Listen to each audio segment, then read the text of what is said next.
તારીખ 23/6/2026ના રોજ Gandhigram two university police સ્ટેશનમાં એક મહિલા ફરિયાદી જેઓએ ફરિયાદ આપેલી ફરિયાદ મુજબ આ કામના આરોપી અવધ બટુકભાઈ ગોહિલ જેઓ દહેજ ખાતે પ્રાઇવેટ કંપનીમાં નોકરી કરે છે, તેઓની સાથે સામાજિક એક જ સમાજના હોય, સામાજિક રીતે એકબીજાનો 1 વર્ષ પહેલાં પરિચય થયેલો હોય. ત્યારબાદ આ લોકો પરિચય થયા બાદ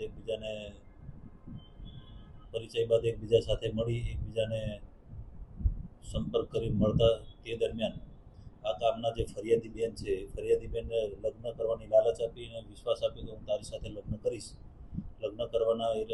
લગ્ન કરવાની લાલચે આ બેન ફરિયાદી તેમજ આરોપી એકબીજાને મળતા અવારનવાર શરીર સંબંધ બાંધેલા હતા.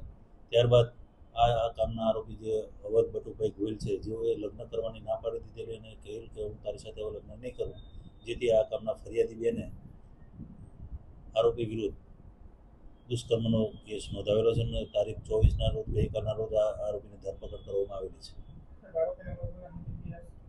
હાલ તો તપાસ ચાલુ છે, પણ હજુ કોઈ ગુનાહિત ઇતિહાસ હાલ સુધી જાણવા મળ્યો નથી.